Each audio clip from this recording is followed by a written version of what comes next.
नमस्कार प्यारे बच्चों, हम शुरू करने जा रहे हैं बीएससी पार्ट थर्ड में फ़िज़िक्स। और फिज़िक्स में हम शुरू करेंगे सबसे पहले पेपर फर्स्ट और quantum mechanics and spectroscopy, quantum यांत्रिकी एवं स्पेक्ट्रोस्कोपी पहली क्लास है अपनी। और देखिए क्वांटम में ऐसा है कि क्वांटम में पहले चीज़ें समझिए, समझने के बाद उसमें जो थ्योरी है उसको अपनी लैंग्वेज में लिखना, रटना नहीं है, पहले उसको बच्चे समझ लो और उसके बाद अपनी खुद की लैंग्वेज लिखना। डेरिवेशन मैथमेटिकल है उनको मैं बहुत ही अच्छे से सॉल्व करूँगा, ठीक है। तो डेरिवेशन तो वैसे ही अपन सीख लेंगे, समझ लेंगे, और थ्योरी में याद करने का कुछ भी नहीं है। क्वांटम मैकेनिक्स में ऐसा है कि पहले उस जो भी एक्सपेरिमेंट है, जो भी डेरिवेशन है, उसको पहले समझिए अच्छे से और उसकी थ्योरी को एक बार जो मैं बोल रहा हूँ उसको नोट डाउन कर लीजिएगा और उसके बाद में अपनी लैंग्वेज में बनाने की कोशिश कीजिएगा, ठीक है प्यारे बच्चों। तो बीएससी पार्ट थर्ड है फिजिक्स में, paper first quantum mechanics and spectroscopy. तो सभी बच्चों से निवेदन है मेरा कि नोटबुक साथ में रखें, बाकी बुक नोट्स वगैरह किसी की ज़रूरत नहीं होगी, सारी चीज़ें मैं बता दूंगा। न्यूमेरिकल्स जो आएंगे वो भी मैं साथ साथ करवाता ही हूँ, तो वो भी करवा दूंगा, ठीक है प्यारे बच्चों। इसलिए बिल्कुल निश्चिंत रहिए। मैथ्स की क्लासेस चल ही रही हैं, फिजिक्स चल रही है, केमिस्ट्री भी शुरू अपनी चल ही रही है, तो इसलिए लगातार जुड़े रहिए, पढ़ते रहिए, एक कंटिन्यूटी रखिए पढ़ने में। ऐसा नहीं कि भाई 2 क्लास इकट्ठी हो गई, 3 इकट्ठी हो गई, एक साथ पढ़ लेंगे, नहीं। रोज़ की क्लास रोज़ पढ़िए, शुरू से लेकर लास्ट तक पढ़िए। कोई चीज़ आज कम समझ में आई तो उस चीज़ का आगे डिस्कशन आएगा तो कल समझ में आ जाएगी, इस तरीके से। और सभी बच्चों के साथ शेयर कीजिए इससे कि आपके सभी फ्रेंड्स जुड़ सकें और पढ़ सकें, ठीक है प्यारे बच्चों। अब देखिए क्वांटम फिजिक्स की बात करें, क्वांटम मैकेनिक्स की हम बात करें, तो थोड़ा सा इस चीज़ को इंटरेस्टिंग बनाता हूँ कि क्वांटम मैकेनिक्स आई कहाँ से, बनी कैसे, कब खोज हुई, किसने क्या किया। तो ये चीज़ें जानना बहुत ज़रूरी है, ये चीज़ें जानना आपके लिए बहुत ज़रूरी है, जिससे कि बार बार तुलना भी होगी कि क्वांटम फिजिक्स के आने के बाद तो क्या था और आने से पहले क्या था और इसके आने से क्या चेंजेज आए। तो उन चीज़ों को हम बहुत अच्छे से पढ़ेंगे। बाकी आप सभी बच्चों का प्यार और साथ इतना मिल रहा है मुझे कि अपन इस मुकाम को बहुत ऊंचाइयों तक लेके जाएंगे। बस सभी बच्चे जुड़े रहिए, मुझे कमेंट करके बताएंगे सर हम आ गए हैं, यस सर, और हम अच्छे से पढ़ रहे हैं, नोटबुक वगैरह बना ली है। कमेंट करके बताइए, सब बच्चों से मेरी रिक्वेस्ट है, जिससे मुझे भी बहुत अच्छा लगेगा। और लगातार पढ़ते रहिए और चीज़ को शेयर करते रहिए वीडियो को, और बाकी नोट्स साथ साथ बनाते रहिए। बाकी पीडीएफ वगैरह, नोट्स, क्वेश्चन, सारी चीज़ें मैं अवेलेबल कराता रहूँगा। बिल्कुल निश्चिंत होकर पढ़िए, पढ़ाई शुरू कर दीजिए, ठीक है। अभी इतना लेवल थोड़ा कम रख रहा हूँ 1-2 क्लासों में, फिर अपन पूरे स्टैंडर्ड के साथ शुरू कर लेंगे, ठीक है प्यारे बच्चों, जिससे कि थोड़ी आदत बने अपनी। अब देखिए क्वांटम यांत्रिकी और स्पेक्ट्रोस्कोपी की, क्वांटम भौतिकी या क्वांटम फिजिक्स या क्वांटम मैकेनिक्स का कब बना, कुछ बेसिक बातें जान लेते। बाकी तो बहुत बड़ी हिस्ट्री है, बहुत बड़ी थ्योरी है इसके पीछे, बहुत बड़े एक्सपेरिमेंट हैं, बहुत सारे रिसर्च पेपर्स हैं, बहुत सारी खोज हुई हैं, बहुत सारी डिस्कवरीज हैं। तो उनमें न जाते हुए थोड़ी थोड़ी बेसिक बातें जान लेते हैं। तो देखिए 2 चीज़ें हैं, एक तो हमारे पास फिजिक्स की ब्रांच आती है, इसको हम कहते हैं चिरसम्मत भौतिकी। क्या कहते हैं मेरे प्यारे बच्चों? चिरसम्मत भौतिकी, या इसको कहते हैं क्लासिकल फिजिक्स। एक तो होती है अपने पास चिरसम्मत भौतिकी, जिसको हम कहते हैं क्लासिकल फिजिक्स, ठीक है। और एक हम बात करेंगे किसकी, क्वांटम भौतिकी, जो हम पढ़ेंगे, या इसको हम कहते हैं क्वांटम फिजिक्स, जिसको हम कहेंगे क्वांटम फिजिक्स, ठीक है। 2 कंसेप्ट, एक तो होती है चिरसम्मत भौतिकी जिसको हम कहते हैं क्लासिकल फिजिक्स, और एक पार्ट है क्वांटम भौतिकी जिसको हम कहते हैं क्वांटम फिजिक्स, ठीक है। इसका मेन क्लासिफिकेशन देखिए यहाँ से मानते हैं बेसिकली कि सन 1900 से पहले की जो फिज़िक्स है और उसके बाद की फ़िज़िक्स है, ठीक है। सन 1900 से पहले जितने भी फिज़िक्स थी, ब्रह्मांड में कोई भी पदार्थ था या कोई भी पार्टिकल था, वो सारे के सारे पदार्थ या उनके पार्टिकल्स या विकिरण या विद्युत चुंबकीय तरंगें या इलेक्ट्रोमैग्नेटिक वेव्स, वो सारी की सारी किसके अनुसार काम करती थी? चिरसम्मत भौतिकी, इसको हम कहते हैं क्लासिकल फिजिक्स के अकॉर्डिंग चलती थी। 1900 के बाद कुछ एक्सपेरिमेंट्स हुए, कुछ नए नए एक्सपेरिमेंट्स हुए, नए नए एक्सपेरिमेंट्स के रिजल्ट आए, और रिजल्ट्स के आने के बाद पता चला कि क्लासिकल फिजिक्स से सारी बातें क्लियर नहीं हो पाती हैं। उन बातों को हम किसकी सहायता से अध्ययन कर सकते हैं? क्वांटम फिजिक्स या क्वांटम भौतिकी की सहायता से हल कर सकते हैं। तो एक बार एग्ज़ाम में क्वेश्चन भी आया था कि क्वांटम भौतिकी का विकास बताइए, या विकास के अनेक जो स्टेप्स हैं कि किस प्रकार से क्वांटम फिजिक्स बनी, कैसे कैसे पहले क्या था, अब क्या क्या एक्सपेरिमेंट हुए, और किस प्रकार से क्वांटम फिजिक्स की खोज हुई, कैसे क्वांटम का विकास हुआ या डेवलपमेंट हुआ, ये सारी चीज़ें एग्ज़ाम में पूछी गई थी। तो एक बार बड़ा क्वेश्चन आया था एग्ज़ाम में कि क्वांटम भौतिकी के विकास को समझाइए, discuss the development of quantum physics. तो इसलिए ये सारी चीज़ ज़रूरी है, एक बार ध्यान से सुन लो इस चीज़ को पूरी को, शुरू से लेकर लास्ट तक। फिर आपको न लिखने की ज़रूरत है न रटने की ज़रूरत है, फिर वैसा का वैसा ही वहाँ लिखना आपको, ठीक है। अब जो मैं चीज़ें बता रहा हूँ उनको साथ साथ समझिएगा, ठीक है। एक एक चीज़ मैं डिस्कस कर रहा हूँ। हम दो चीज़ों को डिफाइन करके चलूँगा मैं, एक तो चिरसम्मत भौतिकी और एक क्या है आपके पास क्वांटम भौतिकी है, जिसको हम क्या कहते हैं, क्वांटम फिजिक्स, ठीक है प्यारे बच्चों। अब देखिए एक एक चीज़ को समझिए कि चिरसम्मत भौतिकी तो क्या थी और क्वांटम फिजिक्स क्या थी, कब से क्या क्या हुआ। अब यहाँ से देखिए मैंने एक डेट लिखी यहाँ पे कि सन 1900 से पहले, क्या है, सन 1900 से पहले, ये तो बिफोर 19th सेंचुरी। सन 1900 से पहले क्या था आपके पास कि जितने भी ब्रह्मांड में या यूनिवर्स में, ब्रह्मांड में जितने भी पदार्थ हैं, ब्रह्मांड के सभी पदार्थ, उन सभी पदार्थ या मटेरियल में क्या होते हैं, कण या पार्टिकल। सन 1900 से पहले क्या दिमाग में क्या थ्योरी थी या क्या एक्सपेरिमेंट्स हो गए थे, उसमें यह था कि ब्रह्मांड या यूनिवर्स में जितने भी पदार्थ या मटेरियल हैं, उन सब मटेरियल के कण या पार्टिकल क्या करते हैं, न्यूटन की गति के नियमों का पालन करते हैं। न्यूटन की गति के नियमों का पालन करते हैं, न्यूटन की गति के नियमों का पालन करते हैं, पहली बात, ठीक है, कि न्यूटन के जो मोशन के रूल हैं उन नियमों का क्या करते हैं, पालन करते हैं। पहली चीज़ ध्यान से समझिए, कई बार आता है, और बाकी बेसिक नॉलेज भी होना चाहिए। क्वांटम फिजिक्स पढ़ी तो उसका क्या हुआ, कैसे बनी, कैसे डेवलपमेंट हुआ। तो प्यारे बच्चों सन 1900 से पहले ब्रह्मांड या यूनिवर्स में जितने भी पार्टिकल्स थे, उन पार्टिकल्स या कण सारे के सारे न्यूटन की गति के नियमों का पालन करते थे।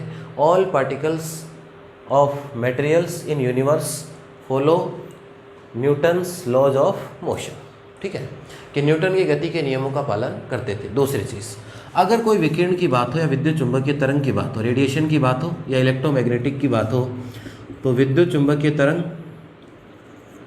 या तो किसकी बात हो, विकिरण, या क्या कह सकते हैं, विद्युत चुंबकीय तरंग या इलेक्ट्रोमैग्नेटिक वेव्स, या तो रेडिएशन की बात हो, आपके पास कोई भी रेडिएशन हो या कोई भी विकिरण हो या कोई भी कण या क्या हो आपके पास, पार्टिकल, ठीक है। तो पार्टिकल तो किसके अनुसार चलेगा, न्यूटन की गति के नियमों का पालन करता है। ये कब तक थी, ये 1900 से पहले, जब तक क्वांटम फिजिक्स से नहीं आई थी प्यारे बच्चों, ठीक है। इसके बाद बात किसकी आती है, रेडिएशन की। किसकी बात आती है, रेडिएशन या विकिरण की बात आती है, विद्युत चुंबकीय तरंग। तो रेडिएशन जितने भी थे, जितने भी तरंग थी, वो मैक्सवेल के समीकरणों को संतुष्ट करती थी। मैक्सवेल के तरंग समीकरण हम पढ़ चुके हैं पहले क्लासों में थोड़े बहुत। तो मैक्सवेल के तरंग समीकरण जो थे, या मैक्सवेल्स वेव इक्वेशन, उन तरंग समीकरणों के अनुसार, या मैक्सवेल्स वेव इक्वेशन, किसके अनुसार, मैक्सवेल्स वेव इक्वेशन। तो मैक्सवेल के वेव इक्वेशन से ही या उसी समीकरणों को संतुष्ट करते थे कौन, विकिरण या जो भी रेडिएशन होता था वो किसके अनुसार चलता था, मैक्सवेल तरंग समीकरण के अनुसार। और जितने भी कण या पार्टिकल थे किसी भी मटेरियल के, वो न्यूटन की गति के नियमों का क्या करते थे, पालन करते थे, ठीक है। ये जितना भी काम था सन 1900 से पहले का था। और इस फिजिक्स को, ये जो फिजिक्स थी सन 1900 से पहले, कि कोई भी पदार्थ होगा यूनिवर्स पूरे ब्रह्मांड का, वो पदार्थ के कण या पार्टिकल जो भी गति करेंगे, जो भी मोशन करेंगे, वो न्यूटन की गति के नियमों का पालन करते हुए ही करेंगे, ओबेज या follows Newton's law of motion. और अगर कोई भी रेडिएशन है, कोई भी विकिरण है, तो radiation according to Maxwell's wave theory या वेव इक्वेशन, कि रेडिएशन या विकिरण जो विद्युत चुंबकीय तरंग होगी वो मैक्सवेल के किसके अनुसार चलेगी, तरंग समीकरण के अनुसार चलेगी, ठीक है प्यारे बच्चों। अब देखिए, ये तो बात किसकी हो गई, 1900 से पहले। तो ये जो सारी चीज़ें मैंने बताई, ये जो फिजिक्स थी, इसी फिजिक्स को हम क्या कहते हैं, इसी फिजिक्स को हम क्या कहते हैं, चिरसम्मत भौतिकी। इसी फिजिक्स को हम क्या कहते हैं, चिरसम्मत भौतिकी, या क्या कहते हैं इसको, क्लासिकल फिजिक्स। इसी फिजिक्स को हम क्या कहते हैं, चिरसम्मत भौतिकी, या क्या कहते हैं मेरे प्यारे बच्चों, क्लासिकल फिजिक्स। समझ में आया होगा मैंने जो कहा सारी बातें, कि सन 1900 से पहले जितनी भी घटनाएं थी, जितने भी एक्सपेरिमेंट थे ब्रह्मांड के, वो सारे के सारे उनके कण या पार्टिकल न्यूटन की गति के नियमों का पालन करते थे, विकिरण मैक्सवेल के समीकरणों के अनुसार चलते थे, और क्वांटम फिजिक्स तब तक नहीं आई थी। तो क्वांटम फिजिक्स आने से पहले ऐसा हुआ करता था, और ऐसा होता था उस फिजिक्स को हम क्या कहते थे, चिरसम्मत भौतिकी या क्लासिकल फिजिक्स। लिखना कैसे, जो मैंने बोला है उन्हीं शब्दों में, अपने शब्दों में बना के लिखना है। एक बार मैं बता देता हूँ कैसे लिखना है, कि कई बार पूछा, एक बार सवाल पूछा हुआ एग्जाम में कि क्लासिकल फिजिक्स और क्वांटम फिजिक्स का विकास कैसे हुआ, कब क्वांटम फिजिक्स आई क्लासिकल के बाद। तो आपको लिखना है कि सन 1900 से पहले ब्रह्मांड या यूनिवर्स में जितने भी एक्सपेरिमेंट थे, जितने भी मटेरियल्स थे, उन सब के पार्टिकल या कण न्यूटन की गति का नियमों का पालन करते थे। All the particles of any material in the universe follows, क्या करते थे, किसको फॉलो करते थे, न्यूटन्स लॉ ऑफ मोशन, ठीक है। And radiation according to Maxwell's wave equation या wave theory, radiation according to Maxwell's wave theory, तथा विकिरण मैक्सवेल या विद्युत चुंबकीय तरंगे मैक्सवेल के नियमों के आधार पर व्यवहार करते थे, उन्हीं के आधार पर चलते थे।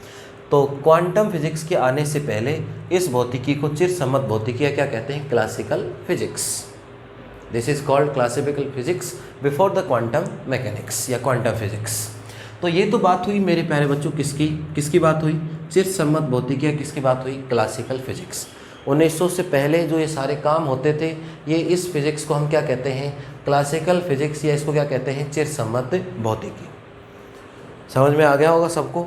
एक चीज़, एक एक टॉपिक क्लियर हो जाए प्यारे बच्चों, पढ़ के कमेंट जरूर कर दिया करो कि यस सर हम अच्छे समझ गए हैं। तो मुझे भी जब अगली क्लास आए तो मुझे भी बहुत अच्छा लगे कि भाई पिछली क्लास बच्चों ने बहुत अच्छे समझी, जिससे कि अगली क्लास में भी आपको डबल जोश जुनून के साथ दे सकूँ। ठीक है प्यारे बच्चों, तो ये तो बात हुई किसकी, क्लासिकल फिजिक्स की, कि क्लासिकल फिजिक्स में या चिरसम्मत भौतिकी में दो ही चीज़ें थी, कण या पार्टिकल की गति न्यूटन के अनुसार, और विकिरण या रेडिएशन किसके अनुसार होता था मेरे प्यारे बच्चों, मैक्सवेल के तरंग समीकरण के आधार पर होता था।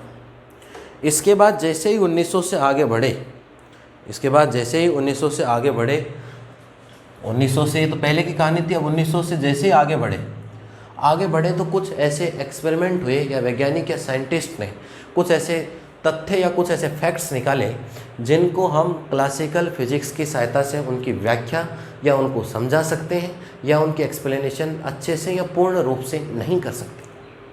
1900 के बाद में वैज्ञानिकों ने या साइंटिस्ट ने अनेक ऐसे एक्सपेरिमेंट निकाले, अनेक ऐसे प्रयोगात्मक तथ्य निकाले या एक्सपेरिमेंटल फैक्ट बताए ऐसे, कि उन एक्सपेरिमेंटल फैक्ट से ये पता चला कि क्लासिकल फिजिक्स की सहायता से या चिरसम्मत भौतिकी की सहायता से, क्लासिकल फिजिक्स की सहायता से हम उनकी पूरी की पूरी व्याख्या या उनको समझा नहीं सकते, उनकी पूरी की पूरी एक्सप्लेनेशन नहीं दे सकते।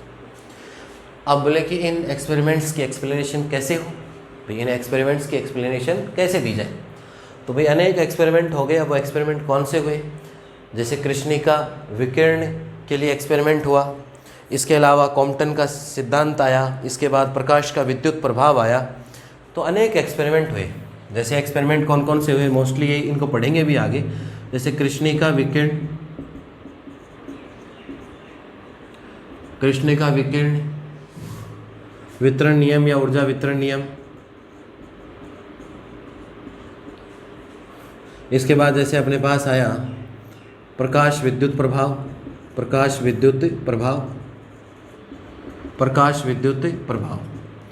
जैसे और एक्सपेरिमेंट जैसे हम पढ़ेंगे आगे, कॉम्पटन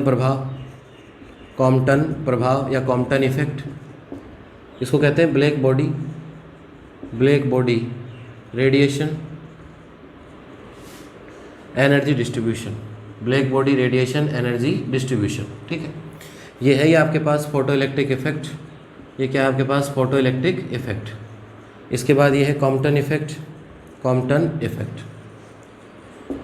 अब देखो ये एक्सपेरिमेंट ऐसा नहीं कि पहली बार ही आए भाई, पहले 1900 से पहले तो आंख बंद करके ये था कि भाई जो कहेगा कण या पार्टिकल न्यूटन के अनुसार चलना है, विकिरण किसके अनुसार चलनी है, मैक्सवेल के अनुसार। 1900 के बाद इन एक्सपेरिमेंट्स में अलग अलग और प्रयोगात्मक या एक्सपेरिमेंटल फैक्ट निकाले किसने, वैज्ञानिकों या साइंटिस्ट ने। कौन कौन से एक्सपेरिमेंट थे, मोस्टली बहुत सारे एक्सपेरिमेंट हुए होने को, लेकिन ये बहुत मेजर एक्सपेरिमेंट है कि कृष्णिका का विकिरण ऊर्जा स्पेक्ट्रम वाला एक्सपेरिमेंट है, प्रकाश विद्युत प्रभाव या फोटो इलेक्ट्रिक इफेक्ट है, इसके बाद कॉम्पटन प्रभाव या कॉम्पटन इफेक्ट है। अब प्रकाश विद्युत प्रभाव, कॉम्पटन इफेक्ट ये पहले से भी थे, लेकिन इनके अंदर क्या हुआ कि जो पहले से थे वो सारी चीज़ें नहीं बता पा रहे थे। वैज्ञानिकों ने ऐसे फैक्ट निकाले कि भाई इसका सॉल्यूशन अब कैसे निकालेंगे, इसका सॉल्यूशन, इस बात का रिजल्ट कहाँ से आएगा। पहले वाली फिजिक्स से तो आ नहीं रहा, चिरसम्मत भौतिकी या क्लासिकल फिजिक्स से तो अपने पास रिजल्ट ही नहीं आ रहा इस चीज़ का। तो वैज्ञानिकों ने अनेक ऐसे एक्सपेरिमेंट ढूंढ लिए, उसमें अनेक ऐसी बातें मिल गई जो चिरसम्मत भौतिकी या क्लासिकल फिजिक्स से उन बातों का पूरा रिजल्ट नहीं आ पा रहा। तब ये जैसे कृष्णिका का विकिरण ऊर्जा वितरण अभी पूरा पढ़ेंगे, ये पूरा एक टॉपिक का बड़ा क्वेश्चन है, ये भी एक प्रकाश विद्युत प्रभाव पूरा एक्सपेरिमेंट दोनों तरीके से पढ़ेंगे कि पहले क्या था, अब इसमें नया क्या आ गया क्वांटम फिजिक्स आने के कारण। क्वांटम प्रभाव में भी तुलनात्मक अध्ययन करेंगे अपन, कंपैरिजन स्टडी करेंगे। कंपैरेटिव स्टडी में ये होगा अपने पास कि पहले वाले फिजिक्स से तो क्वांटम कितनी बातें पता चलती थी, और अब जैसे ही क्वांटम फिजिक्स आ गई तो क्वांटम फिजिक्स आने के बाद इससे क्या क्या रिजल्ट और नए पता हमें लगने लग गए। तो ये सारी चीज़ें हम इसमें पढ़ेंगे। लेकिन जब थ्योरी लिखनी होती है तो क्या लिखना है, पहली चीज़ें तो मैंने बताई थी 1900 से पहले चिरसम्मत भौतिकी, किसकी बात कर ली अपन ने, क्लासिकल फिजिक्स। इसके बाद प्यारे बच्चों क्या लिखना आपको कि 1900 के पश्चात वैज्ञानिक या साइंटिस्ट ने अनेक एक्सपेरिमेंटल फैक्ट्स निकाले। उन एक्सपेरिमेंटल फैक्ट्स या प्रयोगात्मक तथ्यों की सहायता से अनेक ऐसे प्रयोग थे जिनकी हम पूर्ण व्याख्या नहीं कर सकते, after 19th century scientists developed many experimental facts which cannot be explained by the classical physics।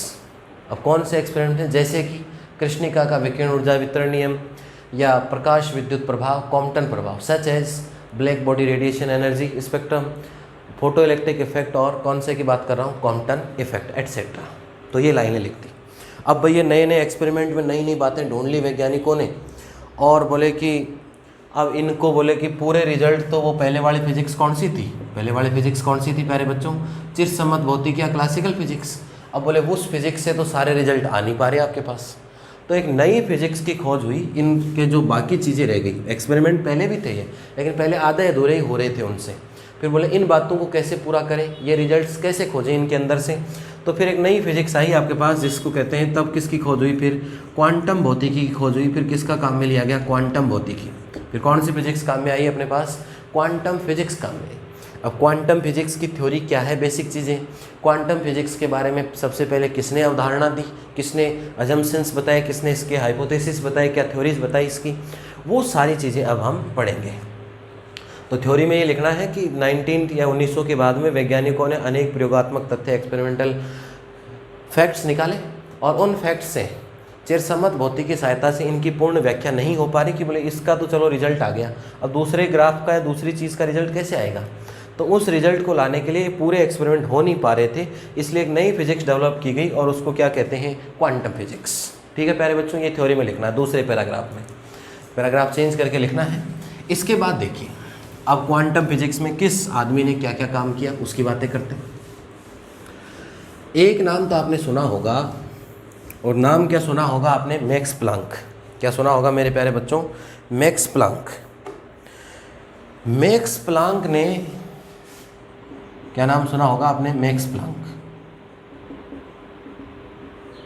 Max Planck ने सबसे पहले अवधारणा दी थी किसकी, क्वांटम थ्योरी की। भाई ऐसे तो ये जो एक्सपेरिमेंट बताए मैंने, कौन कौन से, कृष्णिका विकिरण का बताया, ब्लैक बॉडी रेडिएशन का बताया, फोटो इलेक्ट्रिक इफेक्ट बताया, ये सारे एक्सपेरिमेंट पहले हो चुके थे, लेकिन इनसे पूरे रिजल्ट नहीं आ रहे थे। वैज्ञानिकों ने अनेक खोजें की कि इसके आगे क्या होगा। तो फिर नई फिजिक्स कौन सी डेवलप हुई मेरे प्यारे बच्चों, क्वांटम फिजिक्स, या इसको हम कहते हैं क्वांटम भौतिकी। ठीक है, अब क्वांटम भौतिकी अवधारणा किसने दी, क्या दी, तो क्वांटम भौतिकी में सबसे पहले बहुत सारी बातें बताई, किसने बताई, मैक्स प्लांक ने। किसने बताई, मैक्स प्लांक ने बताई। अब मैक्स प्लांक ने क्या क्या बातें बताई, वो बहुत इंपॉर्टेंट और बहुत बेसिक बातें हैं। मैक्स प्लांक ने क्या क्या बातें बताई और वो बहुत ही इंपॉर्टेंट बातें हैं। तो मैक्स प्लांक ने कृष्णिका, जो अपने पास कृष्णिका वाला जो एक्सपेरिमेंट है, कृष्णिका का मतलब होती है ब्लैक बॉडी, कृष्णिका ऊर्जा वितरण विकिरण जो नियम है आपके पास, कृष्णिका का मतलब होता है ब्लैक बॉडी। ब्लैक बॉडी के लिए मैक्स प्लांक ने क्या दिया, वर्णक्रम बताया। क्या बताया, स्पेक्ट्रम बताया इसका, वर्णक्रम में क्या बताया आपको, स्पेक्ट्रम। अब अगली क्लास में जो पढ़ेंगे कृष्णिका ही पढ़ेंगे। कृष्णिका मतलब ब्लैक बॉडी होती है वो ऐसी वस्तु जो ऊर्जा या एनर्जी का अवशोषण भी कर सके और क्या कर सके, उत्सर्जन भी कर सके। ब्लैक बॉडी पे बहुत सारी खोजें अब भी चल रही हैं, नोबेल पुरस्कार भी मिल चुके इस मैटर में। तो ब्लैक बॉडी का मतलब है कि वो ऐसी वस्तु जो ऊर्जा या एनर्जी ले भी सके, अवशोषित भी कर सके, एब्जॉर्ब भी कर सके और एनर्जी को क्या कर सके, उत्सर्जित भी कर सके।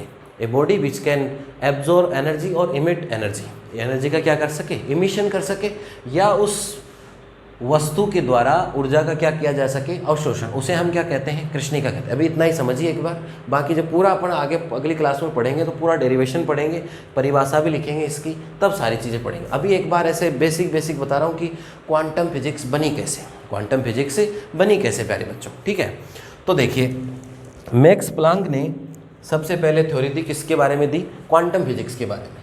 और मैक्स प्लांक ने क्या कहा कि जो कृष्णिका विकिरण ऊर्जा वितरण है उसके अंदर किसकी बात की, वर्णक्रम की बात की। किसकी बात की, वर्णक्रम की, या स्पेक्ट्रम के बारे में बताया कि इसका स्पेक्ट्रम कैसा होगा, वर्णक्रम कैसा होगा। सबसे पहले किसने बताया, मैक्स प्लांक ने, ठीक है।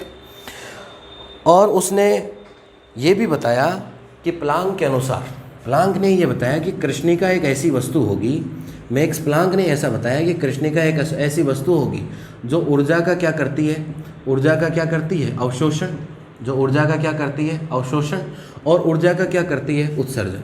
ऊर्जा का क्या करती है, अवशोषण, और ऊर्जा का क्या करती है, अवशोषण। Absorption of energy and emission of energy, absorption of energy and emission of energy किसकी सहायता से करती है, किसकी सहायता से करती है, ऊर्जा दोलकों की सहायता से करती है। किसकी सहायता से करती है, ऊर्जा दोलकों की सहायता से करती है, एनर्जी ऑसिलेटर्स। ऊर्जा दोलकों या एनर्जी ऑसिलेटर्स की सहायता से, ऊर्जा दोलकों या एनर्जी ऑसिलेटर की सहायता से कृष्णिका या ब्लैक बॉडी वो वस्तु होती है जो ऊर्जा का अवशोषण भी कर सकती है और ऊर्जा क्या कर सकती है, उत्सर्जन भी कर सकती है। जैसे कोई भी एक धातु की प्लेट ले लो, उसको गैस पे बर्नर पे रख दो, इधर से उष्मा लेती है और ऊपर उष्मा दे देती है, अवशोषित भी करती है और उष्मा का क्या करती है, उत्सर्जन भी करती है। तो पहले तो हमने बेसिक बातें बताई कि चिरसम्मत भौतिकी क्या थी। चिरसम्मत के बाद कुछ ऐसे एक्सपेरिमेंट और आगे बढ़े वैज्ञानिक कि बोले कि क्लासिकल फिजिक्स या चिरसम्मत भौतिकी से काम नहीं चल रहा। तो कौन सी फिजिक्स की खोज हुई, क्वांटम फिजिक्स की खोज हुई प्यारे बच्चों। क्वांटम फिजिक्स की खोज हुई तो क्वांटम फिजिक्स में अनेक एक्सपेरिमेंट थे जो चिरसम्मत भौतिकी की सहायता से उनको हम समझा ही नहीं सकते। चाहे रेले का नियम ले लो, चाहे वीन का नियम ले लो, लेकिन उनको पूर्ण रूप से हम नहीं समझा सकते। तो फिर मैक्स प्लांक आए सन 1900 में, और मैक्स प्लांक ने क्या किया मेरे प्यारे बच्चों, जो ब्लैक बॉडी होती है वो वस्तु जो ऊर्जा का अवशोषण भी करती है और क्या करती है, उत्सर्जन, उसके लिए उन्होंने क्या बताया, वर्णक्रम या स्पेक्ट्रम। आगे हम पूरा डेरिवेशन पढ़ेंगे, वर्णक्रम या स्पेक्ट्रम के ग्राफ भी बनाएंगे, सारी चीज़ें उसमें पढ़ेंगे, ठीक है। अब ऊर्जा का अवशोषण या उत्सर्जन मैक्स प्लांक ने कहा कौन करती है, ब्लैक बॉडी। किसकी सहायता से करती है, ऊर्जा दोलकों की सहायता से करती है, एनर्जी ऑसिलेटर्स की सहायता से करती है। अब ऊर्जा दोलकों की सहायता से करती है और किस रूप में करती है, सतत या कंटिन्यूस रूप से नहीं करती है। किस रूप में करती है, विविक्त रूप में। अरे किस रूप में करती है, विविक्त रूप में या डिस्क्रीट फॉर्म में करती है। विविक्त रूप या किस फॉर्म में करती है, डिस्क्रीट फॉर्म में। पहले तक ये माना जाता था कि ऊर्जा किस रूप में होती है, सतत या कंटिन्यूस फॉर्म में होती है, लेकिन मैक्स प्लांक ने बताया कि कृष्णिका ब्लैक बॉडी है वो ऊर्जा का अवशोषण भी करती है और क्या करती है, उत्सर्जन भी करती है। ऊर्जा का अवशोषण और उत्सर्जन ऊर्जा दोलकों या एनर्जी ऑसिलेटर्स की सहायता से करती है। एनर्जी ऑसिलेटर्स में जो ऊर्जा जो एनर्जी होती है वो सतत या कंटिन्यूस न होकर, सतत या कंटिन्यूस न होकर किस रूप में होती है, विविक्त रूप में। विविक्त रूप का मतलब है कि छोटे छोटे भागों में होती है। किस रूप में होती है मेरे प्यारे बच्चों, छोटे छोटे भागों में होती है, एक एक स्मॉल पैकेट्स के रूप में होते हैं, इनको बंडल या क्या कह सकते हैं अपन, पैकेट। विविक्त का मतलब अलग अलग भाग, डिस्क्रीट का मतलब क्या होता है, सतत का है, कंटिन्यूस का मतलब तो कंटिन्यूस होगा, और विविक्त या डिस्क्रीट का मतलब होगा अलग अलग पैकेट्स होंगे, छोटे छोटे पार्ट्स होंगे। इन छोटे छोटे पार्ट्स में क्या रहती है, एनर्जी या ऊर्जा रहती है। तो आपको लिखना कैसे इसको, देखो ये दिमाग में जिसके सेट हो गया वो अपने आप बना के लिख सकता है। मैं कह रहा हूँ बार बार कि क्वांटम फिजिक्स में आपको कभी भी थ्योरी रटने की जरूरत नहीं, एक बार समझ लो। अब देखो क्या लिखेंगे इसमें कि मैक्स प्लांक ने सन 1900 में सर्वप्रथम कृष्णिका ऊर्जा वितरण विकिरण के लिए वर्णक्रम स्पेक्ट्रम की व्याख्या करी या स्पेक्ट्रम के बारे में बताया, explained about the spectrum of black body. इसके बाद में क्या था कि उसके बाद मैक्स प्लांक ने कहा कि ब्लैक बॉडी वो वस्तु या वो बॉडी होगी जो एनर्जी का अवशोषण एवं क्या करती है, उत्सर्जन। ब्लैक बॉडी एब्जॉर्ब एनर्जी और इमिट एनर्जी, ठीक है, with the help of energy oscillators. With the help of energy oscillators किसकी सहायता से करेगी मेरे प्यारे बच्चों? ऊर्जा दोलकों की सहायता से करेगी। ऊर्जा सतत रूप में न होकर विविक्त रूप में होती है। Energy is not in continuous form but in discrete form. Energy is not in continuous form but in discrete form, कि एनर्जी जो होगी वो सतत या कंटिन्यूस नहीं होती। कौन से रूप में होती है? विविक्त या डिस्क्रीट फॉर्म में होती है। छोटे छोटे पैकेट्स बनाए। अब बोले एक पैकेट तो बना दिया, लेकिन एक पैकेट की साइज़ तो बतानी पड़ेगी अपन को कि सबसे छोटा पैकेट कितना बनेगा। अरे सबसे छोटा पैकेट कितना बनेगा भाई, एक चीज़ तो फिक्स करनी पड़ेगी अपन को। अब मान लो किसी को चाहिए कि भाई किसी को 5 किलो चाहिए कोई चीज़ वस्तु। अब 5 किलो में अपने पास पैकेट फिक्स है कि अपन ने पैकेट कर रखा है 1 किलो का, तो 5 किलो चाहिए, उसको गुणा किससे कर देंगे? 5 से, मल्टीपल हो गया। ऐसे एक सबसे छोटा पैकेट बनाया ऊर्जा में परिवर्तन के लिए। जो ऊर्जा में परिवर्तन होता है, चेंज इन एनर्जी, ऊर्जा में परिवर्तन। ऊर्जा में परिवर्तन तो हो रहा, ऊर्जा का अवशोषण भी होता है और ऊर्जा क्या होता है? उत्सर्जन भी होता है। ऊर्जा में जो परिवर्तन या जो चेंज होता है, तो उसके लिए ऊर्जा की एक न्यूनतम मात्रा, कि एक सबसे छोटा पैकेट बनाया, ऊर्जा की एक क्या बनाई? न्यूनतम मात्रा। न्यूनतम मात्रा बनाई, और न्यूनतम मात्रा कितनी बनाई? h new. न्यूनतम मात्रा कितनी बनाई? h new. और बाकी और किसी को ज़्यादा चाहिए, जैसे मैंने कहा कि अपने पास 1-1 किलो के पैकेट है, किसी को 5 किलो चाहिए, तो 1 किलो के कितने पैकेट हो जाएंगे? 5। तो उस 1 किलो को किससे गुणा कर देंगे? 5 से। ऐसे मान लो किसी को h न्यू से काम नहीं चल रहा और ज़्यादा चाहिए, 5 h न्यू चाहिए तो 5 h न्यू हो जाएगा, 10 चाहिए तो 10 h न्यू हो जाएगा, 10 पैकेट ले लेगा वो। तो इसी प्रकार उसने फिर क्या नाम दिया कि क्या होगा? NH न्यू होगा। तो ऊर्जा में परिवर्तन लगातार नहीं होता। ऊर्जा किस रूप में नहीं होती? सतत या कंटिन्यूस नहीं होती। ऊर्जा छोटे छोटे पैकेट्स के रूप में होती है मेरे प्यारे बच्चों। सबसे छोटा पैकेट जो बनाया, न्यूनतम मात्रा, वो कितना बनाया? मैक्स प्लांक ने कितना बनाया? h new. अरे कितना बनाया? h new. h आप सभी जानते हो भली भांति। h क्या होता है? प्लांक नियतांक होता है। और न्यू क्या होता है? दोलक की आवृत्ति होती है। h क्या होता है मेरे प्यारे बच्चों? h होता है आपके पास प्लांक नियतांक। h क्या होता है? Planck constant. और न्यू क्या होती है? दोलक की आवृत्ति, frequency of oscillator.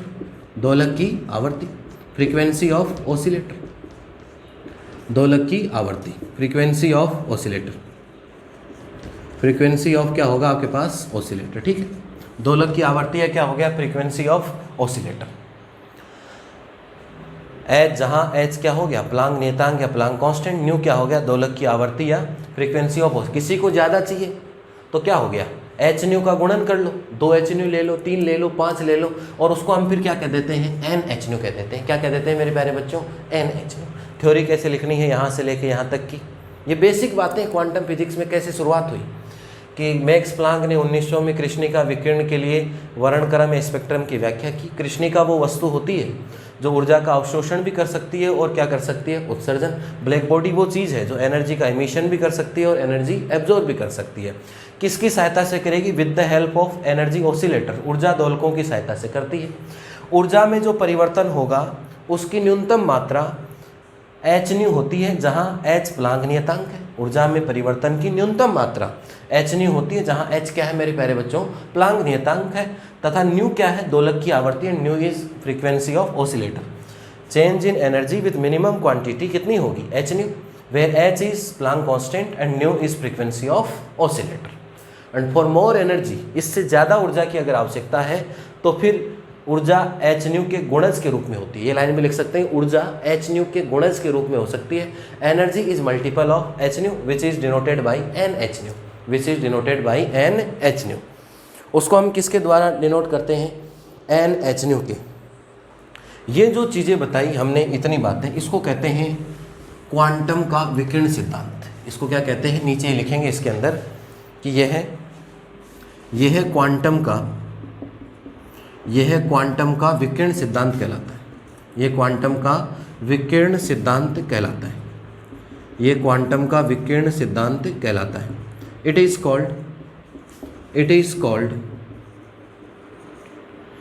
Called radiation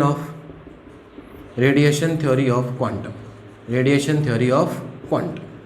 it is called radiation theory of quantum. तो तो अभी तक मैंने 3 टुकड़ों में डिस्कस किया।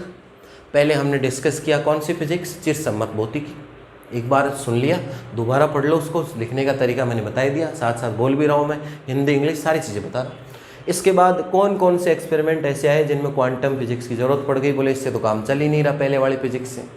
इसके बाद मैक्स प्लांक आया, मैक्स प्लांक ने ब्लैक बॉडी के बारे में बताया, उसका वर्णक्रम है, स्पेक्ट्रम बताया क्या होता है, स्पेक्ट्रम कैसे निकलता है, वो सारी चीज़ें हम अगली 1-2 क्लास में पूरा डेरिवेशन आने वाला है तो उसको पढ़ने वाले हैं अपन, ठीक है। ब्लैक बॉडी क्या होती है, कृष्णिका क्या होती है, वो वस्तु जो अवशोषण भी करती है और क्या करती है, उत्सर्जन। ऊर्जा दोलकों या एनर्जी ऑसिलेटर्स होते हैं, ऑसिलेटर कैसे निकलेंगे, ऊर्जा दोलकों के लिए भी हम फॉर्मूले डिफाइन करेंगे। और ऊर्जा में जो परिवर्तन होता है उसने कहा कि लगातार नहीं होता, ऊर्जा छोटे छोटे टुकड़ों के रूप में होते हैं जिनको पैकेट या बंडल कहते हैं। और पैकेट या बंडल की जो सबसे छोटी मात्रा होती है उसको कहते हैं एच न्यू, जिसको हम कहते हैं न्यू क्या होता है, दोलक की आवर्ती। न्यू क्या होता है प्यारे बच्चों, दोलक की आवर्ती। न्यू क्या होता है मेरे प्यारे बच्चों, दोलक की आवर्ती। और एच क्या होता है, प्लांक नियतांक होता है। इसे हम कहते हैं क्वांटम का विकिरण सिद्धांत। और E बराबर एच न्यू आप भली भांति जानते हो, जिसको आगे जाके क्या नाम दिया गया, फोटोन। E बराबर एच न्यू को हम क्या कहते हैं, फोटोन। ऊर्जा किस रूप में होती है, सतत या कंटिन्यूस रूप में नहीं होती। कौन सी फिजिक्स के अनुसार, क्वांटम भौतिकी के अनुसार ऊर्जा छोटे छोटे पैकेट्स में होती हैं। सबसे छोटे पैकेट होता है एच न्यू, जिसको हम क्या कहते हैं, बाद में जाके क्या कहते हैं, फोटोन कहते हैं। क्या कहते हैं मेरे प्यारे बच्चों, जिसको हम फोटोन कहते हैं। तो यहाँ से एक नई चीज़ मिली हमें कि एनर्जी जो होगी वो सतत या लगातार नहीं होती, छोटे छोटे पैकेट्स के रूप में होती है। और इसी सिद्धांत को काम में लेते हुए एनर्जी के छोटे छोटे टुकड़े, ये जितने भी एक्सपेरिमेंट बताए मैंने, कौन कौन से एक्सपेरिमेंट बताए, कृष्णिका का विकिरण सिद्धांत बताया आपको, या इसके अलावा हमने प्रकाश का विद्युत प्रभाव देखा। ये जितने भी एक्सपेरिमेंट आगे पूरे पढ़ेंगे अपन, कॉम्पटन प्रभाव हुआ या कॉम्पटन इफेक्ट हुआ, फोटो इलेक्ट्रिक इफेक्ट हुआ, इन सब की पूरी व्याख्या किसकी सहायता से हो जाएगी, क्वांटम फिजिक्स से। दोनों चीज़ें पैरेलल चलेंगी इसमें, कि जो चिरसम्मत भौतिकी थी उसमें तो इतना ही काम हो पाया, इतना ही जान पाए। अब क्वांटम फिजिक्स अगर नहीं होती तो ये बातें नहीं जान पाए। आगे की बातें हम किसकी सहायता से जान पाए प्यारे बच्चों, क्वांटम फिजिक्स की सहायता से ही जान पाए हैं। तो इसलिए क्वांटम फिजिक्स में बहुत इंपॉर्टेंट चीज़ें हैं, मैंने बहुत बेसिक चीज़ें बताई हैं। कल से एक एक एक्सपेरिमेंट शुरू करेंगे। पहले कृष्णिका पढ़ेंगे, उसके बाद कृष्णिका पूरा पढ़ने के बाद प्रकाश का विद्युत प्रभाव पढ़ेंगे, फिर कॉम्पटन इफेक्ट पढ़ेंगे। यहाँ से एक बड़ा सवाल आएगा एग्जाम में। और ये जो चीज़ें हुई कैसे क्या हुई, न्यूनतम मात्रा का सबसे छोटा पैकेट कितने का बनता है ऊर्जा का, E बराबर एच न्यू होती है उसकी ऊर्जा, जिसको फोटोन भी कहते हैं। नीचे एक लाइन ले सकते हो, E बराबर एच न्यू क्या कहते हैं, फोटोन भी कह सकते हैं मेरे प्यारे बच्चों। किसी को ज़्यादा एनर्जी चाहिए तो वो एच न्यू के गुणज के रूप में काम में ले सकता है एच न्यू, तो इसको क्या कहते हैं, एन एच न्यू। किसी को 5 चाहिए, किसी को 10 चाहिए, समझने के हिसाब से बता रहा हूँ, तो वो हो जाएगा एन एच न्यू, ठीक है। किसी की भी ऊर्जा बतानी होती है तो किसके द्वारा बताई जाती है, एच न्यू के गुणज या multiple in the H new, ठीक है प्यारे बच्चों। तो ये थी बेसिक थ्योरी किसकी, क्वांटम फिजिक्स की। तो लगातार पढ़ते रहो, सभी बच्चों को बताइए, सारी चीज़ें शेयर कीजिए। पेपर अपना शुरू हो गया है, मैं रेगुलर चलूँगा और अभी थोड़ी और फिर टॉपिक वाइज टॉपिक, बड़े डेरिवेशन, सारी चीज़ें करेंगे, ठीक है बच्चों। कमेंट करके मुझे ज़रूर बताइए कैसा लगा, समझ आया नहीं आया। हिंदी इंग्लिश की किसी कोई समस्या आनी नहीं चाहिए, फिर भी किसी कोई समस्या हो बता दीजिए मुझे। क्वांटम फिजिक्स में बार बार कह रहा हूँ, एक बार बच्चों समझ लो पूरा वीडियो, एक बार देख लो, दूसरी बार सुनते भी जाओ और लिखते जाओ, नोट्स बन गए, हमेशा के लिए सेट हो गया। रटने का कोई काम नहीं है। डेरिवेशन आएगा एक एक स्टेप कैलकुलेशन की। मैं तो वैसे ही आपको पता है कि डबल ऑलराउंडर हूँ मैथ्स की, एक एक स्टेप, एक एक कैलकुलेशन, इंटीग्रेशन, डिफरेंशिएशन, लिमिट लेना है, सारी चीज़ें। अवकल समीकरण भी बनेंगे इसमें, डिफरेंशियल इक्वेशन भी बनेगी, तो वो सारी चीज़ें की एक एक स्टेप सोल्व करके बताऊंगा मैं आपको। तो क्वांटम फिजिक्स में एक भी चीज़, एक भी शब्द ऐसा नहीं है जो आपको रटने की आवश्यकता हो। एक बार समझ लीजिए प्यारे बच्चों पूरा, और उसके बाद में कभी भी एग्ज़ाम हो, कभी भी पढ़ना हो, एक बार रिव्यू करते ही सारा काम हो जाएगा। तो जुड़े रहिए, पढ़ते रहिए। सभी बच्चों को बहुत बहुत धन्यवाद। इसी प्रकार मिलते हैं अगली क्लासों में। धन्यवाद प्यारे बच्चों।